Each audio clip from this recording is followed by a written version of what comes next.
Welcome back to the Sage Audio channel. Today we'll be discussing mastering voiceover dialogue for video. We'll cover the processing that you can use to master it and how loud you should make your voiceover. Additionally, we'll listen to an example of dialogue mastering throughout the video, so stick around for the full video. But first, if you're an artist, engineer, or producer and you have a mix that you need mastered, send it to us at sageaudio.com. We'll master it for you and send you a free mastered sample of it. All you have to do is set up this short account, upload the song, and we can do the rest.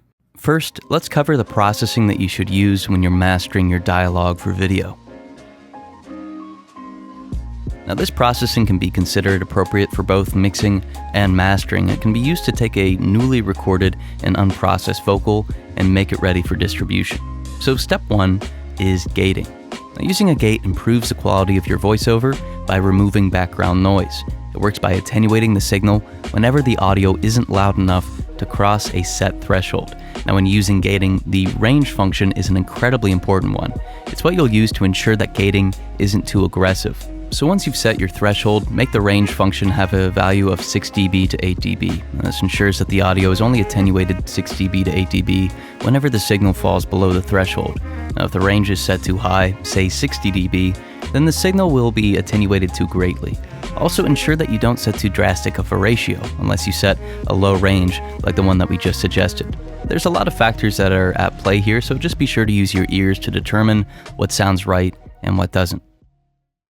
This plugin is an emulation of the Randall Schultz 500 series EQ, which has the same layout and design.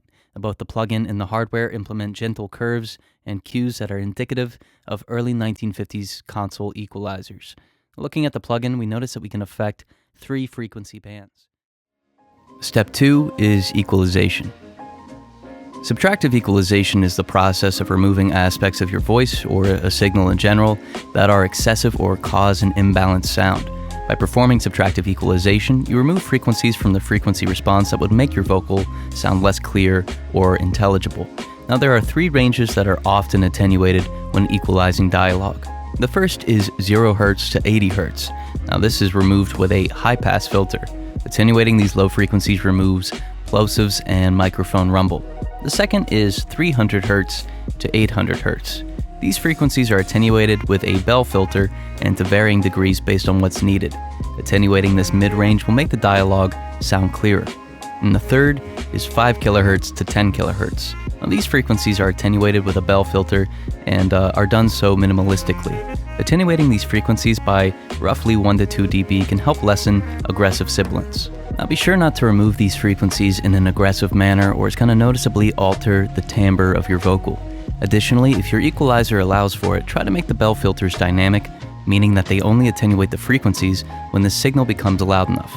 This will ensure that the frequency response only changes when the offending frequencies are present.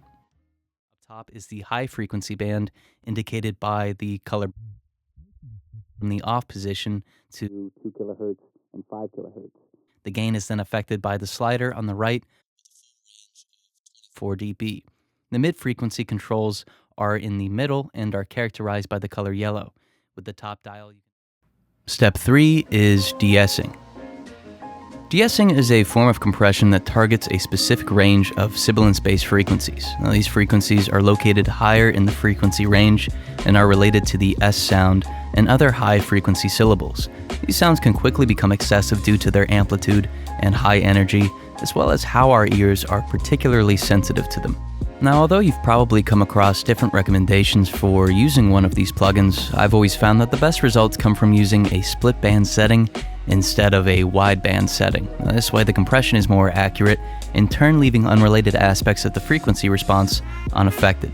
Now, although it'll depend on the vocal itself, de-essing should usually attenuate the signal by about 2 dB to 4 dB. Alter the center frequency from 155 Hz to this band can be affected with a range of 20 dB of gain. The low frequency controls are at the bottom and are characterized by the color orange. Like the high frequency control, the low frequency can be altered between 2 settings. Step 4 is compression. Now, compression is used to control the dynamics of a recording. By doing so, the audio is more consistent. In other words, listeners and viewers will be able to hear each word of the voiceover without having to turn up or down the volume. When properly compressed, the tone of the dialogue doesn't change drastically. The vocal should still sound natural, or at least how it did when it was recorded, but the overall volume of the vocal should be more uniform. Although the amount of compression that you use will depend on how the vocal was recorded and the performance, it's generally a good decision not to introduce more than 6 dB of compression. Additionally, it helps to use a moderate attack and a quicker release time. If the attack of a compressor is too fast, it will begin to attenuate the vocal right away, which will in turn affect the timbre of the vocal. Conversely, a slow attack may mean that the compressor won't react fast enough to attenuate the offending dynamic passage.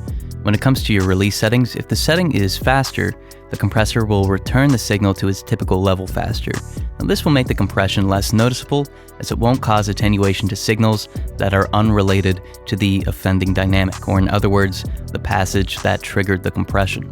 Now, as you might imagine, a longer release will cause the opposite of this and will result in compression that will attenuate unrelated aspects of the signal.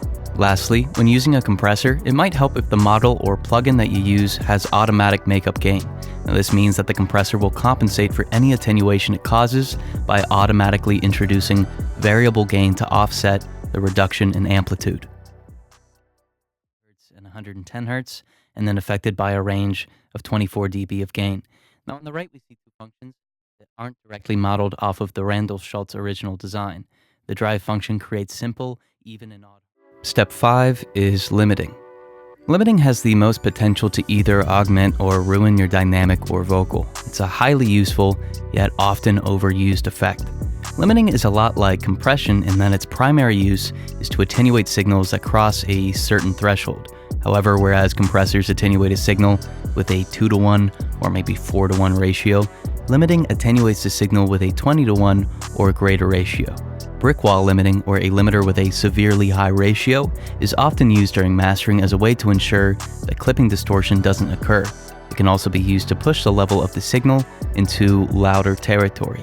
Now try to keep the amount of attenuation under 6 dB, similar to compression. Always keep in mind that the more attenuation you're causing, the more noticeable the limiting will become. Odd harmonics, which decrease in amplitude as they increase in frequency. The drive function also decreases the overall amplitude of the signal by introducing compression. Lastly, a trim dial lets you affect the output of your signal with a full range of 60 dB. Step 6. Use an LUFS and true peak meter. An LUFS meter is used to measure the overall loudness of a signal. A true peak meter is used to measure the peaks of a signal to ensure that the signal isn't clipping. Now, both of these meters will be needed when mastering dialogue. Typically, you can find these meters as stock plugins if you're performing this mastering yourself. Now, when measuring the LUFS of your signal, be sure to use the integrated LUFS. Now, this is a measurement of the loudness of the signal over time. Additionally, you'll need to reset this meter prior to measuring the signal from the beginning of the track. Furthermore, when measuring the peak of your signal, it's best not to use a traditional peak meter, but instead to use the true peak meter. A true peak meter measures the amplitude of the signal in between the samples of a digital recording. So this begs the question, how loud should my dialogue for video be? Now, if you're mastering dialogue for video and plan to distribute the video on YouTube, make sure that your audio is between an integrated -15 LUFS and -13 LUFS and has its loudest peak at -2 dB true peak. Now, this way the audio won't distort and is at the correct loudness. When it comes to Netflix, your levels are going to be a lot quieter, whereas the dB true peak will stay the same at -2. The integrated LUFS needs to be less than an integrated -27 LUFS. So these are our thoughts on mastering voiceover dialogue for video, but what do you think? Leave your thoughts in the comments section below.